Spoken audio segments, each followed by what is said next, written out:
De volta com o É Bom Saber, programa que reverencia, que pede a bênção a todos os grandes mestres e mestras da Bahia e do Brasil. A bênção, querido mestre Pasquale Cipro Neto, em São Paulo. Meu querido irmão, esse grande promotor da língua portuguesa, de todas as suas variáveis e de todos os seus caminhos. Daqui da Bahia, agradecido pela sua existência. E agora vamos à interaula, vamos sim, claro, vamos à pegada do Enem, vamos à maneira como a sua prova vai abordar a questão, o assunto. Estruturas produtivas. Eita aulão que está à sua espera. Olho na tela. Diga, galera, eu sou Jorge França, professor de História, professor de Sociologia, e esse é o Robson Souza, grande professor de Geografia aqui da Bahia. Claro. E a gente está discutindo hoje um dos temas mais interessantes e que serve para você entender muita coisa do cenário mundial, do ponto de vista histórico, geográfico, filosófico, sociológico e assim sucessivamente. Os modos de produção. Definindo isso de linhas gerais, significa muito simples. O que é modo de produção? Alguém manda e alguém é mandado.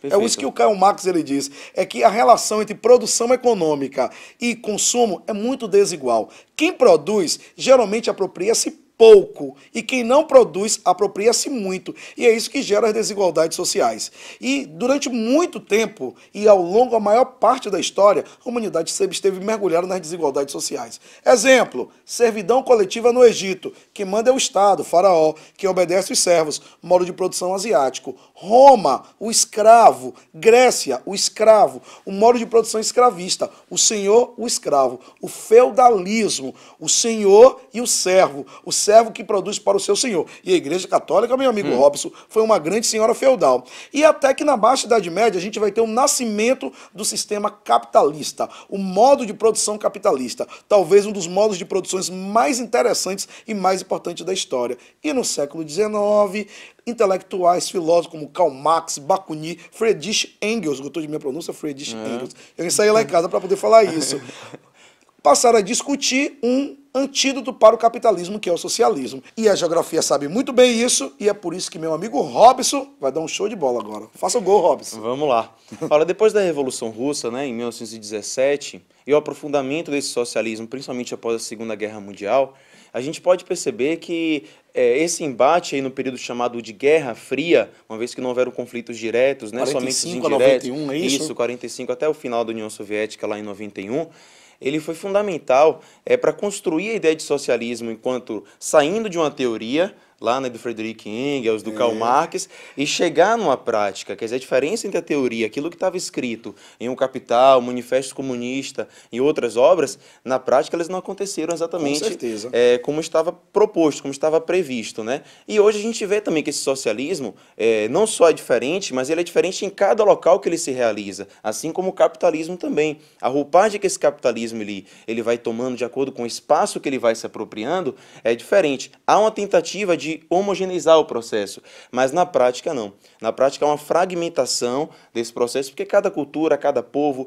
cada clima, cada local, ele responde de forma diferente, e isso que eu acho que é essa a grande beleza do mundo, é essa a grande beleza da geografia e da história humana, perfeito. É uma coisa interessante que vale a pena lembrar que o capitalismo ele também teve diferentes fases, e uma coisa que a gente diz que o capitalismo é meio camaleônico.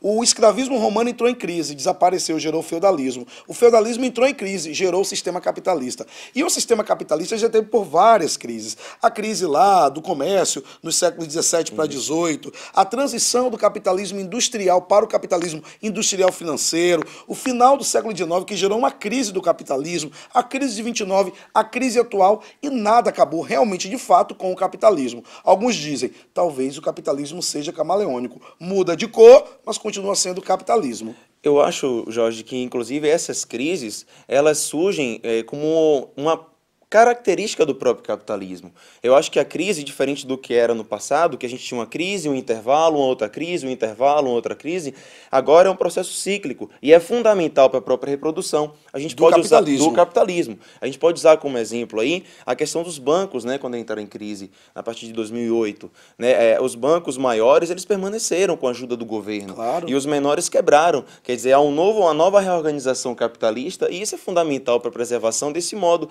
de produção que prega o oligopólio, o monopólio, se possível for, o cartel, né? Toda essa organização de dominação de mercado está dentro dessa própria formatação do capitalismo, né? Enquanto Perfeitamente. E regime. uma coisa que é interessante lembrarmos é que foi criada a ideia de que o socialismo acabaria com o sistema capitalista. Não aconteceu com a União Soviética. A União Soviética acaba em 91 e o capitalismo não desapareceu. E hoje a gente chega no cenário mundial, século XXI, e descobrimos que as experiências socialistas, capitalistas, estão meio em um processo de crise, defasagem, esgotamento, posso dizer assim. China, economia comunista de mercado. Ninguém sabe o que é isso direito, Robson.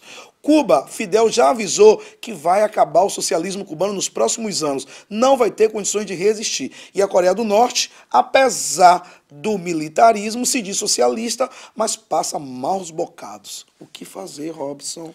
Eu acho que a gente vai ter que esperar um pouquinho aí e ver muitas mudanças nesse processo, né? A China é a prova mais clara aí de abertura da economia, ainda com a força do Estado sobre ele, né? Como você falou, Cuba, a Coreia do Norte. Você tem aí cenários muito diferentes que vão responder de forma diferente também. Eu acho que isso a gente pode perceber, e pode perceber também, Jorge, que esse capitalismo não deixa barato para o socialismo, uma vez que pressiona com todas as suas Com certeza, formas. mercado, consumo, Exatamente, consumo. né? A gente pode falar em Cuba, por exemplo, a indústria do turismo. Né? A indústria do turismo é capitalismo. Com certeza. Né? Então a gente pode falar lá na Coreia do Norte, dinheiro inclusive de brasileiros que estavam sendo investidos lá, que a gente acabou de ficar sabendo de informações sobre isso. Então tudo isso acaba mostrando pra gente que esse socialismo não tem tanta essa cara bonitinha como para muitos parece, né? Anotou aí? Não esqueçam.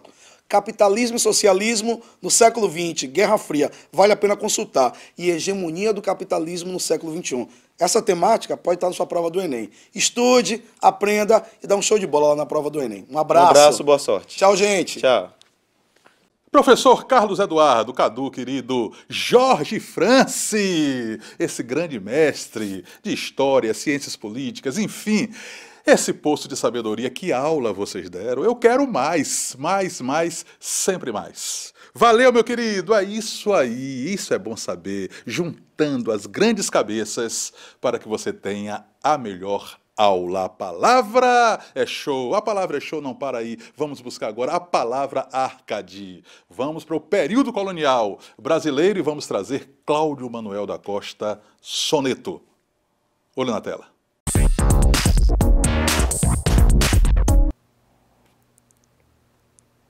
Ai, Nise amada, se este meu tormento, se esses meus sentidíssimos gemidos lá no teu peito, lá nos teus ouvidos, achar pudesse brando acolhimento, como alegre em servir-te, como atento meus votos tributará agradecidos. Por séculos de males bem sofridos, trocará todo o meu contentamento. Mas se na incontrastável pedra dura do teu rigor não há correspondência para os doces afetos de ternura, cesse de meus suspiros a veemência, quer fazer mais soberba a formosura, adorar o rigor existência. Olha bem, se lhe perguntarem quais eram as características principais do arcadismo, você pode responder tranquilamente o bucolismo, não é? A busca da verdade, o uso da razão, sobretudo, a celebração da vida no campo e vai por aí. Todo mundo sabe disso.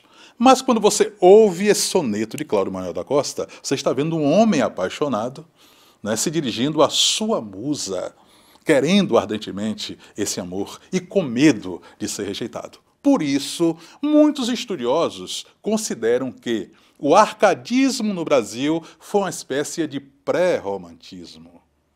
Celebrava tudo que o neoclassicismo ocidental celebrou, mas no Brasil ele teve essa pegada especial. Marília de Dirceu, por exemplo, Tomás Antônio Gonzaga, é ou não é? Então, você fique atento para esse detalhe. Além de ter cultivado o soneto como a sua forma preferencial, Cláudio Manuel da Costa, que também foi inconfidente, era um poeta árcade, mas com tinturas de pré-romantismo. É por aí.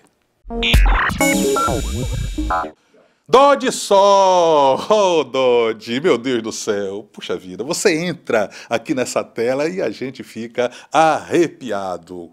Obrigado, hein, irmão? Grande interpretação. Que beleza.